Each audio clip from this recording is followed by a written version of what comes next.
Las Fuerzas Armadas Peronistas fue una organización guerrillera argentina creada en 1968 bajo el liderazgo de Enver Cacho El Cadri. Su aparición se produjo el 17 de septiembre de aquel año con una fracasada acción armada realizada en Taco-Raló, Tucumán. Tuvo varias divisiones y a partir de 1972, luego del proceso de homogeneización política compulsiva, que fue un intento de sectores de FAP para acercarse al marxismo.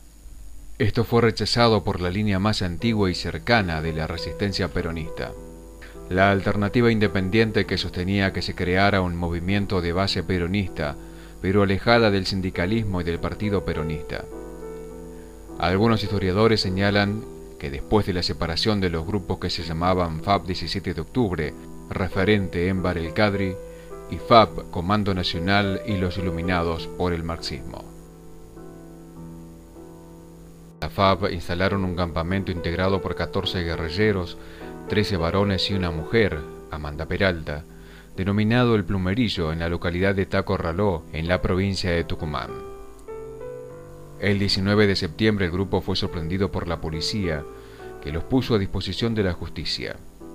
Después de la detención de los militantes, denunciaron haber sido torturados. Las FAP reaparecieron en 1969 y 1970 con varias acciones de guerrilla urbana.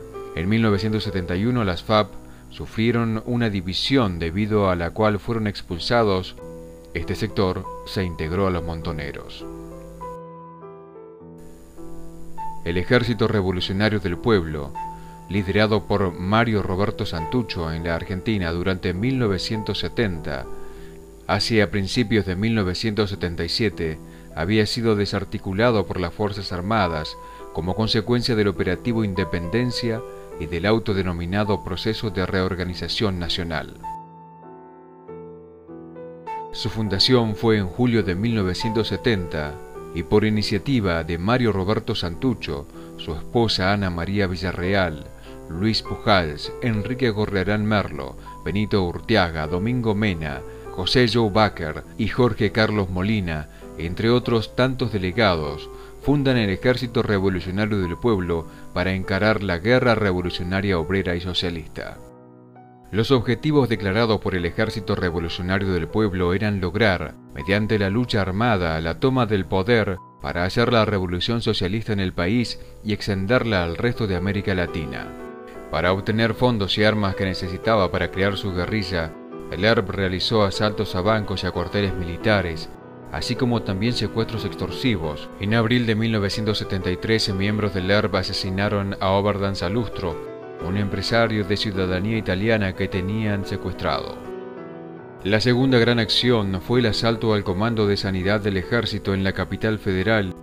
En septiembre de 1973, a pesar de que en 30 minutos, ayudados por un soldado que revisaba en la unidad, tomaron las guardias y coparon las instalaciones. 2 soldados con criptos lograron escapar. 5 horas más tarde, los militares abren fuego y se libra un combate hasta que los ocupantes se rinden. En aquella fracasada acción, solo resultó muerto el coronel Ardoy. Una de las diferencias más importantes entre Santucho y Montoneros se refería a Perón. Santucho sostenía que la revolución socialista debía hacerse con las armas sin importar si en el poder de turno había una democracia elegida por el voto popular o las fuerzas militares. De cualquier manera, buscaban tomar el control para implantar el sistema socialista. Montoneros sostenía que podía hacer la revolución de la mano de Perón, quien mostraba simpatía con la clase obrera y distancia con el capitalismo, en tanto que para Santucho, Perón era un impostor a quien debía desenmascarar. Durante las operaciones planificadas por la Brigada de Infantería Aerotransportada Cuarta del Ejército contra el ERP en Córdoba, 300 militantes desaparecieron a mediados de abril de 1976. El Comité Ejecutivo del Partido Revolucionario de los Trabajadores se reunió, además de mandar al exilio a Santucho para preservarlo. El 19 de julio de 1976 fueron sorprendidos en un departamento de Villa Martelli produciéndose un tiroteo, del cual resultaron muertos Santuchos y Benito Urteaga.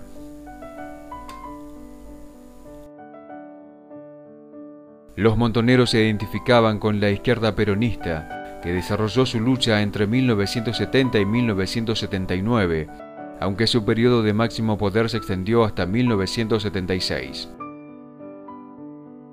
Los objetivos iniciales fueron la desestabilización del gobierno de facto autodenominado Revolución Argentina durante 1966 y 1973, y el retorno al poder del general Juan Domingo Perón, posteriormente, una vez que asumió la presidencia Héctor José Cámpora. La organización armada Montoneros se presentó ante la sociedad el 1 de junio de 1970, mediante un comunicado referido al secuestro y asesinato del general Pedro Eugenio Aramburu, quien fuera la cabeza de la sublevación militar que en 1955 había derrocado al gobierno constitucional de Perón. Aramburu fue llevado a la fuerza a la estancia La Selma, en la localidad de Timoté, en la provincia de Buenos Aires, y en un juicio revolucionario en el cual no tuvo posibilidad de defensa, es acusado por traición a la patria. El 20 de junio de 1973, durante la oportunidad tan esperada por los partidarios del regreso de Perón al país durante 18 años de exilio, ocurrieron los hechos conocidos como la masacre de Ezeiza. Junto a otras agrupaciones de izquierda, hubo varios enfrentamientos cuyo saldo de muertos y heridos nunca fue determinado exactamente ni investigado judicialmente. Estos enfrentamientos duraron todo el día entre los grupos armados paramilitares a cargo de operativos de seguridad y militantes de montoneros que habían concurrido armados. Los montoneros, que ya atravesaban un proceso de contradicciones internas entre la realidad del proyecto de Perón y sus propias expectativas, seguía apoyando públicamente al gobierno, pero el 25 de septiembre de 1973 se fusionan con la FARC, que asesinó al secretario general de la Confederación General del Trabajo, CGT, José Ignacio Rucci. El punto de máxima tensión en el proceso de expulsión de montoneros del movimiento peronista se produjo el 1 de mayo de 1974, en ocasión de los festejos del Día del Trabajo.